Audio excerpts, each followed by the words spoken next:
اللہ تعالیٰ نے ہمارے نبی پاک صلی اللہ تعالیٰ علیہ وسلم کو بے شمار اور لاتعداد عظمتوں، نعمتوں، سعادتوں اور بلندیوں سے سرفراز فرمایا ہے۔ ان میں سے حضور علیہ السلام کی ایک عظمت اور ایک بلندی یہ ہے کہ وَإِنَّكَ لَعَلَىٰ خُلُقٍ عَظِيمٍ، فرمایا محبوب بے شک آپ عظیم اخلاق پر ہیں، آپ کے خلق، آپ کی خو بڑی عظیم ہے۔ اخلاق کا مطلب انسان کے جمیع اخلاقیات، اس کے رویے، اس کا لہجہ، اس کے معاملات، یہ سارے اخلاقیات میں شامل ہیں۔ دیانتداری بھی اخلاقیات ہے، سچ بولنا بھی اخلاق ہے، کنجوسی اور بخیلی سے بچنا بھی اخلاق ہے۔ انسان تمام رذائل سے اپنے آپ کو محفوظ رکھے، اچھی عادات، اچھا رویہ، اچھی سوچ، اچھا لب و لہجہ، لوگوں کے حق میں خیر خواہی کا جذبہ، دوسروں کے لیے اس کی طبیعت کے اندر اچھے جذبات، یہ سارا اخلاقیات کا معاملہ ہے۔ نبی کریم صلی اللہ تعالیٰ علیہ وسلم نے اپنی تشریف آوری کے جو مقاصد خود بیان فرمائے، ان میں سے سرکار نے ایک بڑا مقصد یہ بیان فرمایا کہ میں تمہارے اخلاق کی تکمیل کرنے کے لیے دنیا میں آیا ہوں۔ انسان بڑا پکا نمازی ہو، بڑا پکا حاجی ہو، اس کا سارا لباس مذہبی ہو، اس کا دعویٰ بھی یہ ہو کہ میں بہت کامیاب دیندار آدمی ہوں، لیکن اس کا رویہ، اس کا لین دین کرنا، اس کا لوگوں سے معاملات کرنا، اس کا لوگوں کے بیچ وقت گزارنا یہ ٹھیک نہ ہو تو کوئی بھی اس کی نمازوں پر، عبادتوں، ریاضتوں پر بھروسہ کرنے کو تیار ہے۔ اقبال کہتے ہیں یہ ذکر و فکر، یہ نیم شبی، یہ ریاض، تیری خودی کے اگر پاسباں نہیں تو کچھ بھی نہیں۔ یہ جو کچھ تو بتا رہا ہے، عبادتیں، ریاضتیں، پرہیزگاریاں، یہ اگر تیرے اندر کوئی تبدیلی نہیں لا سکی، نماز بے حیائی سے نہیں روک سکی، اور تیرے صدقات و خیرات کرنا تیری زبان کو میٹھا نہیں کر سکے، تیرے لہجے کو حسین نہیں کر سکے، تو تیری ساری یہ عبادتیں نتیجہ خیز ثابت نہیں ہوئی۔ میرے بھائیوں، ہم جو دنیا کے اندر جاتے ہیں، لوگوں سے معاملات کرتے ہیں، تو لوگ ہماری دیانتداری سے، ہماری سچائی سے، ہمارے وعدوں کی پابندی سے، ہمارے اخلاص سے، ہماری عاجزی سے، ہماری محبت سے ہمیں پہچانتے ہیں۔ لوگ لوگوں کو وردیوں سے نہیں پہچانتے۔ لوگ جب لوگوں کے ساتھ معاملات کرتے ہیں تو پھر انہیں اندازہ ہوتا ہے کہ یہ انسان کس طرح کا ہے۔ نبی پاک صلی اللہ تعالیٰ علیہ وسلم نے ارشاد فرمایا کہ تمہیں پتہ ہے مجھے سب سے زیادہ پیار کس سے ہے اور قیامت کے دن میرے سب سے زیادہ قریب کون ہوگا؟ امتی کی ساری زندگی یہ دوڑ رہتی ہے کہ میں کسی طریقے سے قرب مصطفیٰ کو پاؤں۔ نبی پاک علیہ السلام کی نگاہ کرم مجھ پہ ہو تاکہ دنیا میں بھی، قبر میں بھی، حشر میں بھی، آخرت میں بھی میرے معاملات سنور جائیں۔ تو یہ بہت بڑی سعادت مندی ہے کسی کے لیے کہ حضور اسے اپنا محبوب کہیں اور قیامت کے دن اسے سب سے زیادہ قریب بٹھائیں۔ تو کریم فرمانے لگے تمہیں پتہ ہے میرا محبوب کون ہے اور قیامت کے دن میرے سب سے زیادہ قریب کون ہوگا؟ اور یہ بات حضور نے 3 دفعہ ارشاد فرمائی۔ فرمایا جانتے ہو میرا محبوب کون ہے؟ جانتے ہو قیامت میں میرے سب سے زیادہ قریب کون ہوگا؟ حضور تو اشارتاً بھی کوئی بات کریں تو بڑی بات ہے، 3 بار ایک بات کو دہرا کے محبوب نے فرمایا میرا سب سے زیادہ محبوب وہ ہے اور قیامت کے دن میرے سب سے زیادہ قریب وہ ہوگا جس کے اخلاق زیادہ اچھے ہیں۔ ساری محنت اپنے ظاہر پر نہ کریں، سارا وقت کپڑوں کو سجانے سنوارنے میں نہ گزار دیں، سارا ٹائم اپنی تصویروں کو درست کرنے میں ضائع نہ کر دیں، اپنے رویوں کو، اخلاقیات کو، اپنے معاملات کو، اپنے اٹھنے بیٹھنے کو، اپنی روزمرہ کی زندگی کو اچھے طریقے سے آراستہ کریں، مزین کریں۔ اور چند ایک چیزیں تو ایسی ہیں جن پر اور زیادہ توجہ کرنے کی ضرورت ہے۔ ان میں سے ایک اہم چیز جس کی طرف میں آپ کا اشارہ کرنے جا رہا ہوں، وہ اہم چیز یہ ہے کہ سب سے پہلے یہ دیکھیں کہ ہماری طبیعت کے اندر درگزر کتنا زیادہ ہے، معاف کرنے کا مزاج کس حد تک ہے۔ میں اکثر یہ دیکھتا ہوں کہ ہم چاہتے ہیں کہ لوگ صرف میرے معیار کے مطابق چلیں، میری طبیعت کے مطابق ڈھلیں، تو پھر تو میں ان کے ساتھ وقت گزارنے کو تیار ہوں، لیکن اگر ہمیں کبھی سامنے والے کی طرف سے مخالف رائے کا سامنا کرنا پڑتا ہے اور کبھی وہ کچھ اپنی بھی رائے رکھتا ہے اور کچھ اپنی بھی مجبوریوں کا اظہار کرتا ہے تو ہم درگزر کرنے کو تیار نہیں ہوتے۔ یاد رکھیے گا، اللہ تعالیٰ نے نا انسان کو خوبیوں اور خامیوں کا مجموعہ بنایا۔ انسان کے اندر بحیثیت انسان خامیاں بہرحال باقی رہتی ہیں، تو چونکہ اس میں خامیاں باقی رہتی ہیں تو ہمیں اس کی خامیوں، غلطیوں اور بشری کمزوریوں سمیت اس سے پیار کرنا پڑے گا۔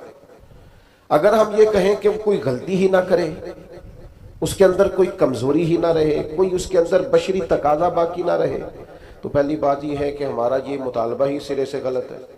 اس لیے کہ اللہ تعالیٰ نے بالکل معصوم تو فرشتوں کو بنایا ہے، فرشتے معصوم ہیں، پر اشرف المخلوقات اللہ نے حضرت انسان کو بنایا ہے۔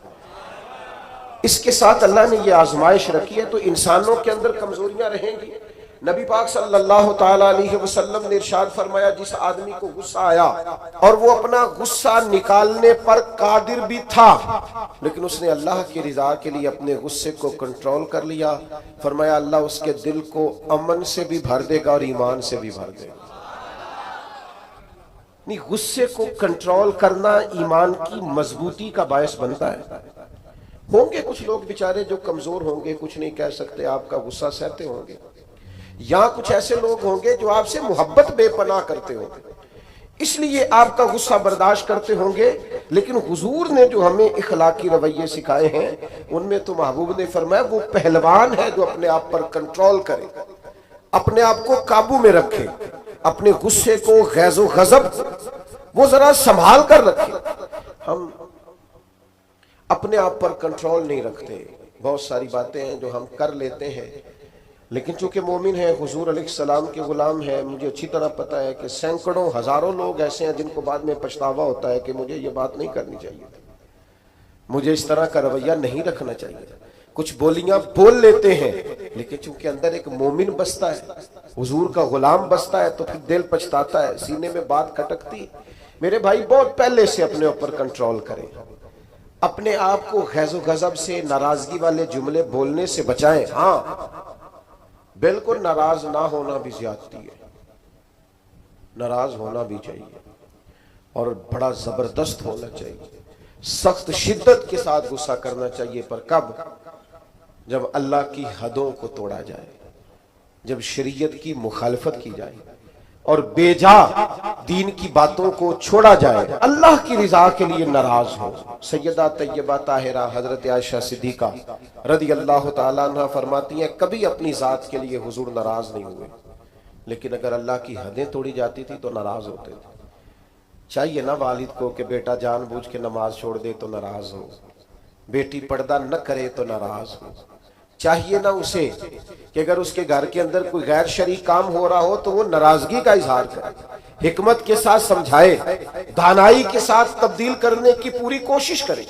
آپ کا دل اس وقت پوری طور پر ناراض ہو جب آپ شریعت کی مخالفت ہوتے ہوئے دیکھیں۔ 10,000 گم ہونے پر تو جس کا دل پریشان ہوتا ہے، لیکن نماز ظہر قضا ہونے پر جسے کوئی اثر نہیں ہوتا، جو چند منٹ، آدھا گھنٹہ، پونا گھنٹہ نوکری سے لیٹ ہو تو احساس پیدا ہوتا ہے، لیکن کئی دن بیت گئے فجر نہیں پڑی، کتنے دن گزر گئے، سویرے اللہ کی بارگاہ میں نہیں اٹھا، توجہ نہیں ہوتی۔ 2 حدیثیں اکٹھی عرض کرنے لگا ہوں، آپ نے ان دونوں روایات پر غور کرنا ہے۔ ایک قاضی اجاز رحمت اللہ علیہ نے شفا شریف میں لکھی اور ایک امام احمد بن حنبل نے اپنی مسند میں نقل فرمائی۔ صحابہ فرماتے غزوہ احد کے موقع پر ہم نے نبی پاک علیہ السلام کے رخ زیبا پر خون بہتا ہوا دیکھا، کفار نے سنگ باری کی، تکلیف دی حضور کو، مقدس رخساروں پر خون بہا۔ ہم نے عرض کی یا رسول اللہ دعا کرے نا یہ برباد ہو جائے، تو نبی پاک علیہ السلام نے فرمایا مجھے لان تان کرنے والا نہیں بنا کے بھیجا گیا، مجھے رحمت بنا کے بھیجا گیا۔ اور نبی کریم نے دعا فرمائی یا اللہ انہیں ہدایت عطا فرما۔ اس موقع پر جب حضور کو ذاتی طور پر تکلیف دی گئی ہے، مقدس چہرہ نور پر خون بہ رہا ہے، اور صحابہ کے کلیجے پھٹ رہے ہیں، اور احد کے میدان میں حضور کا وہ رنگین چہرہ خون سے بھرا ہوا دیکھ کر طبیعتیں مچل رہی، تڑپ کے عرض کی حضور کریں دعا یہ تباہ ہو جائے۔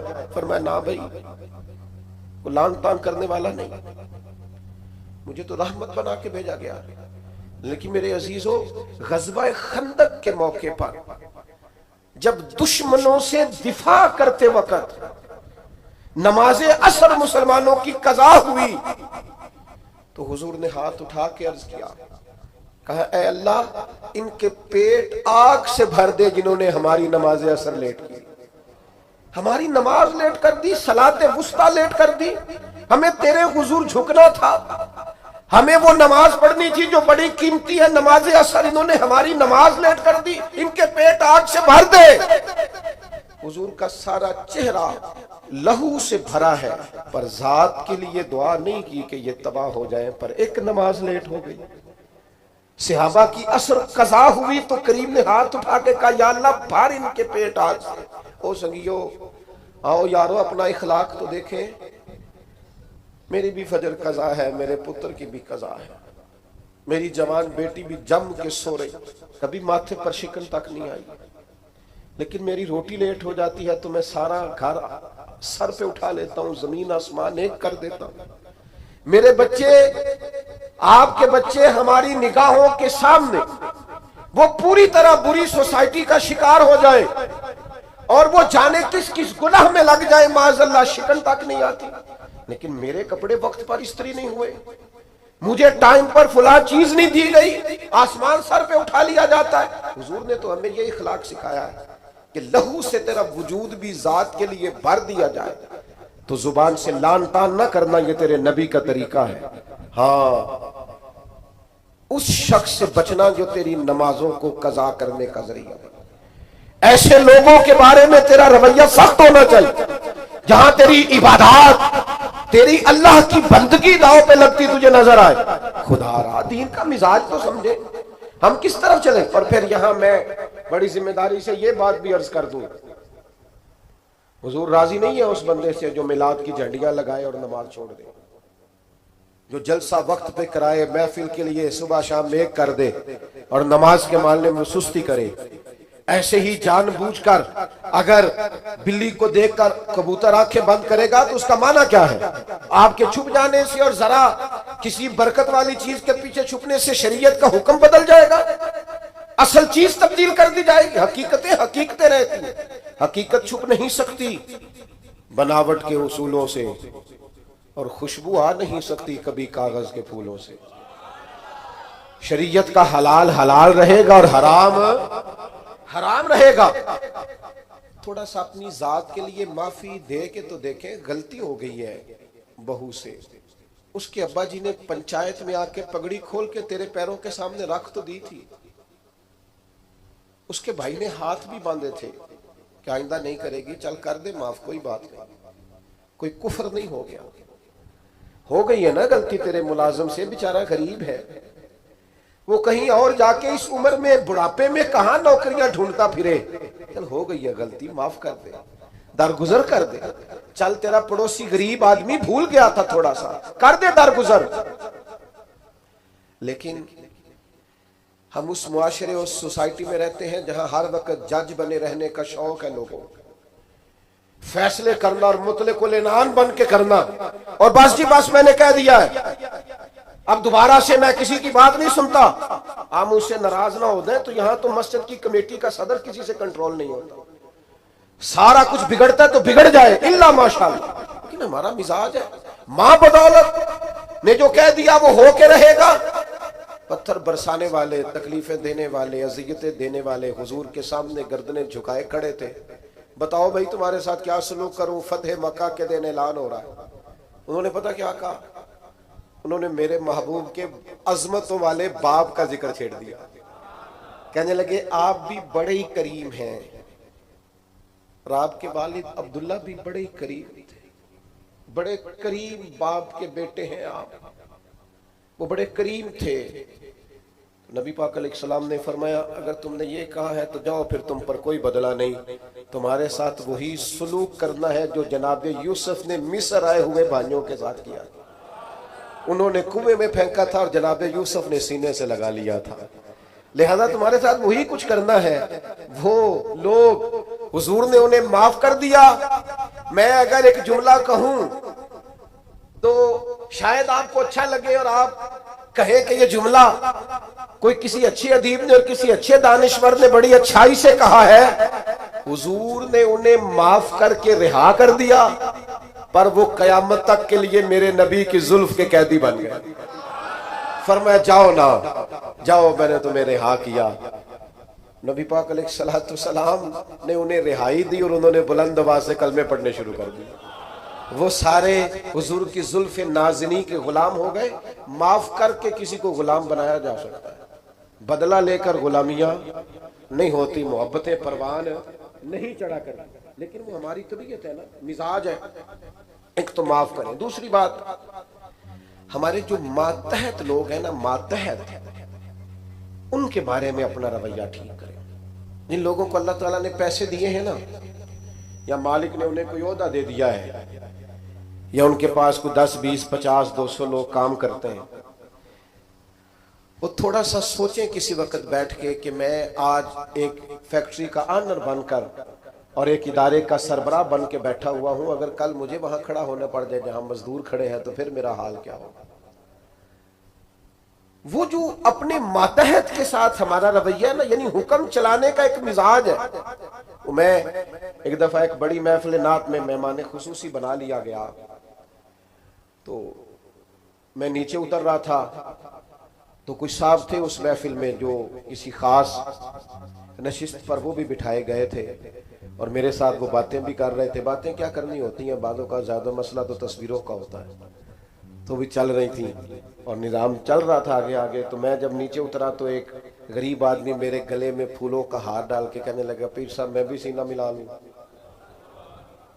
تو ان سے سینہ جو ملا تو میرے کان میں کہنے لگے وہ جو آپ کے ساتھ کان میں ہنس ہنس کے باتیں کر رہا تھا، محفلیں بڑی بڑی کراتا ہے، اسے کو مزدوروں کا حق بھی صحیح ادا کیا کرے، آج بھی کیتی جاندے ہو تے لہو بھی پیتی جاندے ہو، کھو کے مال یتیماں دا بھیج مسیتی جاندے ہو، تسی پھٹ دلاندے سیندے نہیں، آ ٹوپیاں ہی سیپی جاندے ہو، نفس تے چھری پھیر دے نہیں تے دمبے کیتی جاندے ہو، فرض پلائی بیٹھے ہو، فرض پلائی بیٹھے ہو، فرض پلائی بیٹھے ہو، ایویں ہی نفلہ نیتی جاندے ہو، اور دسو تے سی بلے شانو ایک ہی کیتی جاندے ہو۔ عجیب مزاج ہے۔ نوافل کبھی ترجیح اس طرح نہیں ہونی چاہیے کہ فرض پیچھے رہ جائے، بہرحال جس کا جو حکم ہے وہ بات وہی آنی چاہیے۔ اپنے ماتحت کے حق میں ایک شخص نے حضور سے پوچھ لیا، ایک صاحب نے عرض کر ہی دیا، انہوں نے بات ہی کر دی، عرض کی، یہ سنن ابو داؤد شریف میں موجود ہے، کہ یا رسول اللہ میرا ملازم بڑی غلطیاں کرتا ہے، آخر کتنا کو معاف کروں؟ کوئی حد بھی ہوتی ہے، بڑی غلطیاں، بڑی کوتاہیاں، بڑی کمزوریاں، تو اس نے گن کے معاف کرنے کے لیے حضور کتنی بار معاف کروں؟ آخر بعض لوگ بعض باتیں جھلملا کے کرتے ہیں نا جی، حضور آخر کتنا کو معاف کروں؟ نبی کریم علیہ السلام نے گویا فرمایا اگر تو نے گن کے پوچھا ہے نا تو چل اس طرح کر، ایک دن میں 70 بار تو معاف کیا کرنا۔ ایک دن میں کتنا معاف کرنا ہے؟ تجربہ تو کریں کہ کیا ہم نے کبھی 7 دفعہ بھی معاف کیا ایک دن میں؟ حضور نے فرمایا 70 دفعہ معاف کر۔ اور ایک شخص کو تو نبی کریم نے ان لفظوں سے تنبیہ فرمائی، فرمایا تیرے غلام پر جتنا تجھے حق حاصل ہے نا تیرے اختیار میں، تیرے رب کو اس سے کئی گنا بڑھ کے تیرے اوپر اختیار ہے۔ یا رسول اللہ ان کا کرے کیا؟ تو نبی پاک نے فرمایا اپنے غلاموں کو اس طرح رکھنا، یہ جو بڑی بات کرتے ہیں نا انسانی حقوق کی، وہ ملازم نو سوٹ دے رہے نے، کہے نوائیے، میں کدی واری پایا ہے نوائیے، لہذا تو بھئی آپ کو بغیر جو نہیں پہنا تھا وہ دینا چاہیے تھا نا، ملازم کو نیا خرید کے دیتے نا آپ۔ یہاں تو لوگ زکوٰۃ بانٹتے ہیں اپنے ملازموں پہ، تو سیاسی زکوٰۃ بانٹتے ہیں، ہاں اس کو پیسے جو وقت کام آ جائے گا، تھوڑی تھوڑی کر کے وہاں بانٹو، جب ٹائم ملے گا تو بلا لیں گے، خو کرے حمد سے تھوڑا سا گلا بھی سن لے، گولی اگرچہ کڑوی ہے پر ہو سکتا ہے شفا ہو۔ ہر دینی کام میں بھی سیاست کرتے ہو، ذات کے لیے استعمال کرتے ہو، سنو یہ میرے نبی پاک کا اخلاق ہے، یا رسول اللہ غلاموں سے کس طرح گزارا کریں؟ فرمایا جس طرح کا خود کھانا اسی طرح کا انہیں بھی کھلانا، جس طرح کا خود پہننا اس طرح کا انہیں بھی پہنانا، سیاستہ میں موجود ہے۔ اور فرمایا ان کی طاقت سے بڑھ کر کبھی انہیں کام نہ بتانا۔ اور میرے محبوب کے غلاموں نے تو اس طرح عمل کیا کہ حضرت ابو ذر غفاری جیسے سردار اپنے گھر سے نکلے تو غلام ساتھ تھا، سامنے سے ایک سردار دیکھ کے حیران ہو گیا، کہنے لگا ابو ذر یہ کون ہے؟ فرمایا میرا غلام ہے۔ کہا حد ہو گئی یار، اس کے کپڑے قیمتی ہیں اور تمہارے کمزور ہیں، یہ انقلاب کیسے آیا؟ تو جناب ابو ذر غفاری فرمانے لگے یہ میرا انقلاب نہیں، یہ محمد عربی کا دیا ہوا انقلاب ہے۔ یہ کس نے ذروں کو اٹھایا اور صحرا کر دیا، یہ کس نے قطروں کو ملایا اور دریا۔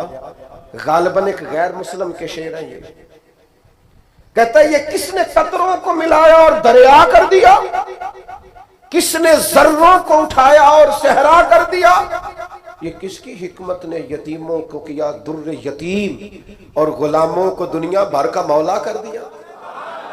جب حضرت بلال کو کعبے کی چھت پر اذان پڑھنے کی باری آئی تو کچھ لوگوں نے مشورہ دیا تھا کہ حضور کافر پہلے ہی مر گئے، تو حضرت بلال کو کعبے کی چھت پہ دیکھیں گے تو اور مر جائیں گے، تو یا رسول اللہ روز بلال نہیں پڑھنی ہے، اگر اجازت ہو تو کوئی اور نہ پڑھ لے۔ تو فرمایا نہ بھئی اذان تو بلال ہی پڑھیں گے اور کعبے کی چھت پہ پڑھیں گے۔ اور حق انہی کا بنتا ہے، کمر اچھا ہے فلک پہ نہ ہلال اچھا ہے، تیری نظر بھی نہ ہو تو دونوں سے بلال اچھا ہے۔ نبی پاک صلی اللہ تعالی علیہ وسلم نے نا غلاموں کے ساتھ بالخصوص اچھا سلوک کرنے کا، جناب حضرت سیدہ ام سلمہ رضی اللہ تعالی عنہ بیان فرماتی ہیں کہ وہ وقت جس وقت میں حضور کا وصال ہوا اور وہ مرض جس مرض کے ساتھ ظاہراً سرکار کا وصال ظاہری ہوا، فرماتے ہیں اس وقت بھی میں نے حضور سے جو آخری جملے ظاہری طور پر سنے وہ یہی تھے کہ نماز کا خیال رکھنا اور غلاموں سے اچھا سلوک کرنا، اپنے ماتحت لوگوں کا خیال رکھنا، سخت لہجہ، آمرانہ مزاج۔ میرا ایک جاننے والا شخص ہے، اس کے ہاں سے نا کوئی 40-50 لوگ تنخواہ لیتے ہیں، کوئی دھارا ہے تو وہ اس کا بنایا ہوا تو 40-50 لوگ تنخواہ لیتے ہیں۔ تو ایک دن کسی تنخواہ لینے والے شخص نے اس سے آ کے کہا یار ادارہ تیرا ہے تو ہم تیری قدر بھی کرتے ہیں، تو دل کرتا ہے تنخواہ تو دے۔ تو اس بندے نے رونا شروع کر دیا، کہنے لگا غریب ماں کا بیٹا ہوں اور کسان باپ کا بیٹا ہوں، کسی کو تنخواہ دیتے ڈر بڑا لگتا ہے، تو اللہ نے ڈیوٹی لگا دی، ڈر لگتا ہے، اگرچہ میرے سائنوں سے جاتی ہے، میری اطلاع سے جاتی ہے، پر مجھے ڈر آتا ہے، مجھے خوف آتا ہے، میں اور کسی کو تنخواہ دوں، میں نہ تو مجھے خوف آتا ہے، یہ باہر باہری کوئی اور ہی کرے، میرے والا کام۔ اپنے اندر احساس پیدا کرو یار 4 لوگ ہمارے ماتحت ہوتے ہیں، آپ یقین کریں خون خوش کیا ہوتا ہے بعض لوگوں نے اپنے ملازمین۔ ایک چھوٹی سی بات اور عرض کروں، عورت بیچاری کی عقل ناقص ہوتی ہے، عورتوں سے اچھا سلوک، اپنی گھر والی کے بارے میں رویہ نرم، مقابلے کی فضا نہ پیدا کریں اپنے گھر میں۔ نبی پاک علیہ السلام نے ناز برداری فرمائی ہے ازواج مطہرات کی، حضور کا سلوک کریمانہ رہا ہے، محبوب کی شفقت رہی ہے، سخت ترین لہجہ اور رونق والا مزاج اپنی گھر والی کے حق میں، یہ بھی انداز نبی پاک علیہ السلام کا دیا ہوا نہیں ہے۔ حضور نے فرمایا تم میں سے سب سے بہتر وہ ہے جو اپنے گھر والوں کے لیے بہتر ہے، اور فرمایا میں تم سب سے بڑھ کر اپنے گھر والوں کے لیے بہتر ہوں۔ دوستوں کے ساتھ خوش گپیاں اور دیر دیر تک خوشگوار موڈ، اور گھر جاتے ہی لہجہ ترش، اور جناب آپ بابا میں تھکا ہوا آیا ہوں، میرے پاس ٹائم نہیں ہے زیادہ باتیں سننے کا، یہ حضور کا دیا ہوا اخلاق نہیں ہے۔ وہ تو لباس ہے مرد عورت کا اور عورت مرد کا۔ ایک تیسری بات اپنے ذہن میں اور ضرور آج ہم نے بٹھا کے جانی ہے، وہ یہ ہے کہ نبی پاک صلی اللہ تعالی علیہ وسلم کا نا مزاج مربت والا، مدارات والا۔ آج کچھ لوگوں کو شوق ہو گیا ہے، وہ کہتے ہیں جی میں جی بات سچی کرتا ہوں جی، میں بندہ ذرا کھرا ہوں جی لہذا لوگوں کو پسند نہیں۔ یہ آپ کی ذاتی کی ہوئی تشریح ہے، کھرا بندہ لوگوں کو بڑا پسند ہوتا ہے، آپ کھرے ہوں گے پر آپ کا رویہ کرے لوگوں والا کچھ لوگ کہتے ہیں جی میں جی بات سچی کرتا ہوں لہذا کڑوا ہوں. او بھائی کائنات میں سب سے زیادہ سچے مدینے والے محبوب ہیں، لیکن حضور کا لہجہ تو شہد سے بھی زیادہ میٹھا ہے. یہ کیا بات ہوئی؟ یہ آپ جھوٹ بول رہے ہیں کہ میں سچا ہوں تو کڑوا ہوں. سچائی تو میٹھی ہوتی ہے، سچائی تو حسین ہوتی. آپ کا انداز کڑوا کچھ اعلیٰ ہے. میں جی سچ بول، آپ اصل میں سچ بولتے ہیں دوسروں کے بارے میں، دو چار سچ اپنے بارے میں بھی بولیں اور بول کر کہیں کہ یہ میرے اندر کمیاں ہیں. بولیں سچ. دوسروں کی غلطیوں کا تو شک ہوتا ہے نا، اپنا تو بندے کو پاک ہوتا ہے نا کہ یہ میرے اندر ہے. اپنی چھپائے پھرتے ہو، اپنیوں پہ پردے ڈالے ہوئے ہو، اپنے اوپر ملمر میک اپ کیے ہوئے. دو چار سچ اپنے بارے میں بولو نا، پتا چلے. تم نے تو جب بھی سچ بولا دوسرے کے بارے میں بولا ہے. تو یہ مروت مدارات. نبی پاک کے غلام بے دام تھے صحابہ. حضور کبھی کسی کا نام لے لیتے تو وہ سمجھتے کہ ہماری تو معراج ہو گئی ہے، اور حضور کسی کو نام لے کے بھی ڈانٹ دیتے تو وہ سعادت سمجھتے، قربان ہوتے. لیکن یہ میرے نبی پاک کی مروت کا انداز ہے، یہ حضور کی مدارات. کچھ لوگ کہتے ہیں جناب وہ آپ کے ڈھیلے ڈھالے ہونے سے حالات خراب ہوئے ہیں. او بھائی کیا کریں، لہجہ مروت والا ہے، کیا کریں انداز پیار والا ہے، کیا کریں. کوشش کرتے ہیں، ہمت پکڑتے ہیں، کرتے ہیں، دل کرتا ہے کئی دفعہ چار سختیاں میں نے بھی کرنی ہیں، پر وہ کیا کریں. کسی فقیر کے ہاں بیٹھنے والے ہیں، انہوں نے اندر سے وہ سارا انداز ہی سارا نکال دیا ہے. نبی کریم صلی اللہ تعالی علیہ وسلم کسی صحابی کا نام لے کر بھی اگر کبھی اس کو سمجھا دیتے تو وہ اپنی سعادت سمجھتا. لیکن حضور کی بارگاہ میں اگر کسی کی شکایت آتی تھی نا تو نبی پاک کبھی بھی اس کا نام لے کر بات نہیں کرتے تھے، مجموعی بات کر دیتے. فرماتے لوگوں کو کیا ہو گیا ہے. اب انہوں نے اس طرح کرنا شروع کر دیا. وہ مجموعی بات ہوتی تھی تو جس کی ہوتی تھی وہ خود بخود سمجھ آتا تھا. حضور نے ایک مقام پہ فرمایا کمزور خیالات والے نہ بن جانا، کہنا کہ لوگ اگر میرے ساتھ اچھا کریں گے تو میں بھی اچھا کروں گا، اگر لوگ برا کریں گے تو میں بھی برا کروں گا. اس طرح کا رویہ نہ کرنا، بلکہ اعلیٰ اخلاق، آپ کی طبیعت میں مروت ہو. ایک صحابی حاضر ہوئے اور انہوں نے بڑی انوکھی بات کی، اور یہ جو بات انہوں نے کی ہے نا یہ میرا اور آپ کا بہت سارے لوگوں کا مسئلہ ہے. اس طرح کی باتیں ڈھیر سارے لوگ آ کے کرتے. انہوں نے آ کے عرض کی یا رسول اللہ صلی اللہ تعالی علیہ وسلم میرے چچا زاد بھائی ہیں، میں ہمیشہ ان کے ساتھ اس نے سلوک کرتا ہوں، انہوں نے کبھی بھی میرے ساتھ نہیں کیا. مجھے جب بھی ان کی ضرورت پڑی ہے انہوں نے انکار کیا ہے، اور انہیں جب بھی ضرورت پڑی ہے میں حاضر ہوا ہوں. یا رسول اللہ اب تو میں اتنا پریشان ہوا ہوں کہ میں نے قسم اٹھا لیا کہ اب میں بھی ان کے کسی کام نہیں آؤں گا، طے کر لیا. تو حضور حکم کیا ہے؟ میں قسم اٹھا آیا ہوں کہ بس ختم. تو نبی پاک علیہ السلام نے فرمایا میں تمہیں حکم دیتا ہوں کہ قسم کا کفارہ دے لے اور ان کے ساتھ اس نے سلوک ہی کر. تو اپنا رویہ ان کے بارے میں وہ نہیں کر سکتا جو ان کا رویہ.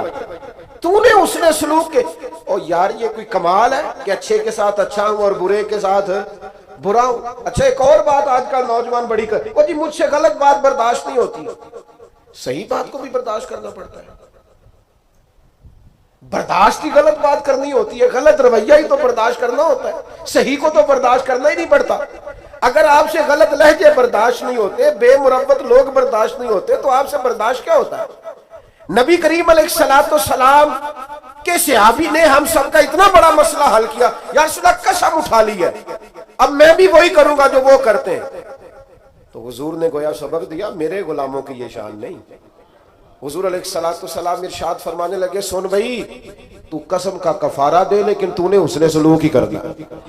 تو نے اپنا رویہ ان کے ساتھ کبھی بھی غلط نہیں کرنا، تو نے اپنا رویہ ہمیشہ ان کے ساتھ. ایک اور بندے نے آ کے عرض کی تھی یا رسول اللہ صلی اللہ علیہ وسلم میرے رشتہ داروں کا سلوک میرے ساتھ بڑا ہی جاہلانہ ہے، میرا رویہ ان کے ساتھ اچھا ہے. ویسے میں اور آپ تھوڑا تجربہ کر لیں، وہ صحابی تو سچ بول رہے تھے بالکل. ہمارے ہاں ڈھیر سارے لوگ اس معاملے میں سچے بھی نہیں ہوتے. وہ کہہ رہے ہوتے ہیں میں رشتہ داروں سے بڑا اچھا ہوں، پر یہ تو دوسرے سے پوچھیں گے تو پتہ چلے گا.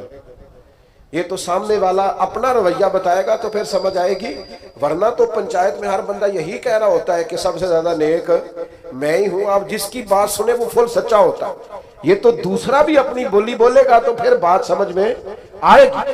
لیکن صحابی نے عرض کیا یا رسول اللہ صلی اللہ تعالی علیہ وسلم میں نیکی کرتا ہوں وہ جہالت کرتے ہیں, بدتمیزی کرتے ہیں, زیادتی کرتے ہیں. یا رسول اللہ میں پیار کرتا ہوں ان کی طرف سے ہمیشہ جفا ہوتی ہے. تو یہ مروت سکھائی ہے حضور کے اخلاق نے. میرے کریم محبوب فرمانے لگے اگر واقعی ایسا ہے جیسا تو کہہ رہا ہے کہ وہ زیادتی کرتے ہیں تو نیکی کرتا ہے, تو کریم فرمانے لگے پھر تو انہیں راکھ چٹا رہا ہے. اور حضور فرمانے لگے جب تک تو ایسا کرتا رہے گا رب تیری مدد فرماتا رہے گا, اللہ تیرے لیے مددگار پیدا کرے گا. اپنی مروت کو کبھی نہ کچلیں. سامنے والا کرے گا رویہ جس طرح کا بھی اس نے کرنا ہے, جو بھی اس کی طبیعت ہے وہ کرے گا, اور کرتے رہتے ہیں لوگ. لوگوں کی طبیعت ہوتی ہے وہ اپنے حساب سے چلتے ہیں, لیکن ہمیں اپنے رویوں کو کبھی بھی کمزور نہیں کرنا. کسی مقام پر بھی کوئی ایسا کام نہیں کرنا جس سے چھلکے کہ ہم نے مروت چھوڑ دی ہے. اور چوتھی اور آخری بات جس کے بعد ہم نے اختتام کی طرف بڑھنا ہے وہ یہ ہے کہ نبی پاک علیہ السلام نے ہمیں ایک بہت بڑا اخلاق یہ سکھایا ہے کہ نیکی ہمیشہ یک طرفہ کرنا. نیکیوں کو تجارت نہیں بنانا, دوسرا بھی کرے گا تو پھر میں بھی کروں گا. یہ ہمارے ہاں نا ایک رواج ہے کہ وہ میری طرف آیا تحفے بڑھا کے تو پھر میں بھی اس کی طرف تحفے بڑھا کے جاؤں. نیکی ہمیشہ یک طرفہ ہوتی ہے, اس لیے کہ اجر اللہ سے لینا ہے, بندوں سے نہیں لینا. نبی پاک علیہ السلام کا اخلاق یہ ہے کہ محبوب ہمیشہ یک طرفہ خیر خواہی کرتے ہیں. کبھی مطالبہ نہیں کرتے تھے سامنے والے سے کہ وہ بھی خیر خواہی ہی کرے. آپ دیکھیے طائف والوں نے کیا کیا, مکے والوں نے کیا کیا, دیگر بہت سارے قبائل تھے ان کا رویہ حضور کے بارے میں کیا تھا. لیکن نبی پاک کا رویہ ان کے بارے میں یہ تھا کہ اگر مکے میں قحط پڑ گیا تو حضور نے غلہ بھجوایا, اگر وہاں حالات خراب ہوئے تو نبی پاک نے ان کے لیے دعائیں فرمائی کہ یا اللہ بران رحمت فرما. وہ لوگ بدر کے اندر تلواریں لے کر لڑنے کے لیے آئے, لیکن حضور کا عالم یہ ہے کہ محبوب فرماتے ہیں ان کی رسیاں ڈھیلی کر دو. اگرچہ یہ لڑنے آئے تھے اور ہمارے قیدی بنے ہیں, اگرچہ ان لوگوں نے بڑا ستایا تھا, پر حضور فرمانے لگے یہ ہائے ہائے کرتے ہیں تو مجھے نیند نہیں آتی. نیکی یک طرفہ ہوگی. آپ یہ اس چکر سے اگر تو اخلاق والا بننا ہے تو پھر اس چکر سے نکل آئے کہ میں نیکی کروں گا اور جواب میں دوسرا بھی نیکی. سینکڑوں لوگوں سے, اور اگر میں یہ دعویٰ کر دوں تو شاید سچا ہوگا کہ میں نے زندگی میں ہزاروں لوگوں سے بیٹھ کر گفتگو کی, لیکن ہمارا طریقہ کار وہ نہیں جو اعلیٰ اخلاق نبی کریم نے ہمیں سکھائے. ہم صرف اپنے دوستوں کی اور اپنے گروپ کی تعریف کرنے کے قائل. حق پرست نہیں رہے ہم گروہ پرست. ہمیں اپنے گروپ, اپنے گروہ, اپنے لوگوں, اپنے حلقہ احباب مجھے کہہ لینے دو. اور صرف ایک ہی آستانے کے مرید اگر سارے ہو جائیں تو پھر ہی وہ ٹھیک ہو سکتے ہیں. اہل حق کا صحیح عقیدے کا بھی دوسرا بندہ ہو تو ٹھیک نہیں ہوتا. اس قدر زیادہ چھوٹی اور محدود سوچیں اور بس ایک مخصوص سے دائرے میں بند ہو کر زندگی گزارنے والے مسلمان امت کا تصور کہاں گیا, ارسلت الی الخلق کی بات کہاں گئی. اس طرح کے کچے اور کمزور نظریات اور اس طرح کی پلپلی باتیں. میرے ایک دوست نے مجھے ایک دفعہ کہا, پیر بھائی نے کہنے لگے ہم کسی اور جگہ بھی جا سکتے ہیں. میں کہا پتر ایک نہیں تو 100 جگہ پہ جا. خیر مومن کی گمشدہ میراث ہے, جہاں سے ملے وہاں سے لے لو. ہاں ایک بات ضرور ہے, اس کو ضرور آپ ذہن کے اندر رکھیں کہ کسی مقابلے پہ نہ اتریں, کسی ایسے چکر میں نہ پڑے. وہ کسی بزرگ نے کسی سے کہا تھا پیر 2 بھی ہو سکتے ہیں, اس نے کہا نہیں اس طرح کر, یہ رویہ بنا لے کہ والد ایک ہوتا ہے, چچا 15 بھی ہو سکتے ہیں, 20 بھی ہو سکتے ہیں, چلے اس طرح کا مزاج بنا لے. لیکن ہماری طبیعتوں اور مزاجوں کے اندر جو گھٹن آئی ہے وہ خوفناک ہے. یک طرفہ نیکی کا مزاج بنائیں. تو ایک تو آپ کی خدمت میں آج یہ بات عرض کی ہے کہ کوشش کریں درگزر اور معافی کا مزاج پیدا ہو, اور دوسرا خاص کر اپنے ماتحتوں کے بارے میں اپنا رویہ ٹھیک, اور تیسرا تھوڑا مروت والا مزاج بنائیں. ہاں جہاں حق بات کہنی ہو ضرور کہیں, لیکن کچھ مروت ہو. ہر وقت ہی تلخ رہنا اور بے باک رہنا اور جو منہ میں آنا کہہ دینا. قاتل کو کوئی قتل کے آداب بتائے, دستار کے ہوتے ہوئے سر کاٹ رہا ہے. اور کسی نے کہا تھا کہ تعلق توڑ دینے کے بھی کچھ آداب ہوتے ہیں, اور کسی کو چھوڑ دینے کے بھی کچھ آداب ہوتے ہیں. کوئی تو مروت آپ کے مزاج میں ہو، ہر وقت کی تلخی، ہر وقت کی ناراضگی، کسی کے بارے میں آپ کے ہاں خیر کے جذبات نہیں، یہ کبھی ایسا رویہ نہ اختیار کرے. اور چوتھی اور آخری بات یہ، نیکی کو یک طرفہ بنائے، نیکیوں کو تجارت نہ بنائے کہ سامنے والا کرے گا تو پھر میں کروں گا. اللہ تعالی ہماری حاضری قبول فرمائے. نبی رحمت صلی اللہ تعالی علیہ وسلم نے جو حدیث بیان کیا نا حساب کے لیے، آپ یقین کریں پوری روح متوجہ ہو جاتی ہے. انسان کے جتنے لطائف ہیں وہ سارے بیدار ہو جاتے، اس کے باطن کے اندر تک، گہرائی تک وہ لفظ اترتے ہیں. میرے کریم فرماتے ہیں رب قیامت کے دن بندوں سے فرمائے گا کیا میں نے تیرے لیے کان اور آنکھیں نہیں بنائی تھی؟ کبھی اندھے سے مل کے دیکھے نا، کبھی بہرے سے بات کر کے دیکھے نا. رب فرمائے گا کیا میں نے تیرے لیے کان اور آنکھیں نہ بنائی تھی؟ اللہ فرمائے گا کیا میں نے تیرے لیے جانوروں کو، کھیتوں کو مسخر نہیں کیا تھا؟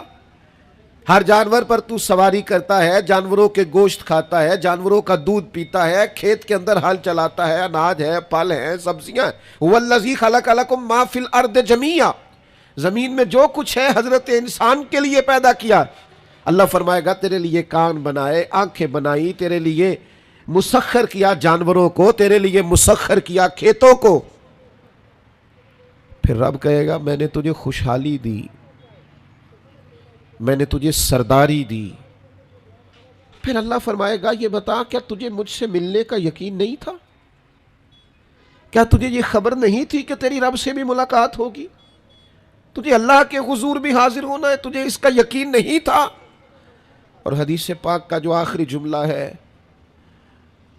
وہ ہر دل پر دستک دیتا ہے. حضور فرماتے ہیں رب فرمائے گا میں بھی آج تجھے اسی طرح ہی فراموش کر دوں گا جس طرح تو نے مجھے بھلا دیا تھا. جا، تو نے اگر مجھے بھلا دیا تھا آج میں نے بھی تجھے فراموش کیا. دعا کرو ہمارے ساتھ یہ سلوک نہ ہو. ہم تو مالک کے کرم کی امید پر ہی قبر میں جائیں گے، اس کی رحمت کی امید پر ہی میدان محشر میں کھڑے ہوں گے. باقی پتہ سارا ہے سردار نو کیتیاں دا، ایدہ پردہ پایا ہی تیرا پلا ہو سی. خبر تو ساری ہے، پتہ تو سارا ہے، علم تو سارا ہے. سب سے زیادہ ہم جانتے ہیں کہاں کہاں نافرمانی ہوئی. یاد رکھنا اس کے حضور کھڑے ہونا ہے، اللہ کے حضور جواب دینا ہے. اگر ظلم کیا ہے ملازم پر تو جواب پھر بھی دینا ہے، ظلم کیا ہے گاہک پر تو جواب پھر بھی دینا ہے، اگر ظلم کیا ہے پڑوسی پر تو جواب پھر بھی دینا ہے. فَوَرَبِّكَ لَنَسْأَلَنَّهُمْ أَجْمَعِينَ، محبوب تیرے رب کی قسم. اپنے لفظوں میں بات کروں، اللہ کہتا ہے محبوب میں نے تیرے رب دی قسم میں انہوں نے پوچھ لینا ہے، پوچھ لینا ہے. میں نے ان سے سوال کرنا ہے. اما کانوا یعملون، جو یہ عمل کرتے تھے پوچھوں گا، سوال کروں گا. اور میرے نبی پاک صلی اللہ تعالی علیہ وسلم کے غلاموں، اگر ظلم کیا ہے بیوی پر حساب پھر بھی دینا ہے، اگر وراثت کی تقسیم پر زیادتی کی ہے بہن بھائیوں سے حساب پھر بھی دینا ہے، اگر تربیت ٹھیک نہیں کی اپنے بچوں کی تو حساب پھر بھی. تم سربراہ تھے ایک ادارے کے، تمہارے پاس امانتیں آتی تھیں، بچے پڑھتے تھے، مجموع کے مجمع تم سے عقیدتیں رکھتے تھے، لوگ تمہیں نیک سمجھتے تھے، ہاتھ چومتے تھے، پھول پھینکتے تھے. تم نے بڑی عزتیں سمیٹی، تم نے خوشحالیاں اور سرداریاں سمیٹی. فَوَرَبِّكَ لَنَسْأَلَنَّهُمْ، تمہیں حساب دینا ہے. آج بڑے بڑے لوگ حساب کے ڈر سے کانپ گئے. بغداد کے شیخ عبد القادر جیلانی حرم مکہ میں سر سجدے میں رکھ کے کہنے لگے مہربانی کرنا مجھ سے حساب نہ لینا. خواجہ حسن بصری کہتے ہیں میں حرم میں تھا، اپنے حجرے میں تھا، کسی کے چیخنے کی آواز آئی یا اللہ معاف کر دے، یا اللہ معاف کر دے، حساب والے دن میرے اوپر نرمی کرنا. فرماتے میں نے کہا کوئی گناہ گار آہوزاری کر رہا ہے، میں جا کے تسلی دیتا ہوں. اور جب میں نے جا کے چہرہ دیکھا فرماتے کلیجہ پھٹ گیا، وجود کانپ گیا، اور میں اس دعا کرنے والے کے قدموں سے لگ گیا لوگوں تمہیں پتہ ہے وہ کون تھا جو دہائی دے رہا تھا کہ مالک حساب نہ لینا؟ وہ حسین کا کربلا میں تنہا بچ جانے والے صاحبزادہ امام زین العابدین تھے، وہ شیر خدا کا پوتا، فاطمہ کا جگر پارا، تعلیم امت کے لیے حرم مکہ میں اللہ کے حضور آہذاریاں کرتا ہے۔ مالک وَلِمَنْ خَافَ مَقَامَ رَبِّهِ جنتان، اللہ کہتا ہے جو میرے سامنے کھڑے ہونے سے ڈرے گا میں 2 جنتیں دوں گا۔ امام زین العابدین حرم مکہ میں کہتے ہیں مالک حساب نہ لینا، مہربانی کرنا، پردے رکھنا۔ زین العابدین آپ کا تو پلو پکڑ کے ساری امت جنت میں جائے گی، آپ کے تو قدموں سے لگ لگ کے ہمارے باپ ہمارے دادا جنت میں جائیں گے، آپ کی دادی سیدہ پاک کے آنچل میں چھپ کے تو ہماری بیٹیاں پناہ مانگیں گی، ہماری مائیں ان کے قدموں سے لگیں گی، تو جنت کے راستے کھلیں گے۔ امت کو تعلیم دیتے ہیں ڈرو نہ، اپنی زندگی سنوارو نہ، اپنے شب و روز پر توجہ کرو، بدل نہ جائے یار، اب کچھ اپنی آخرت کا تصور نہ بنا۔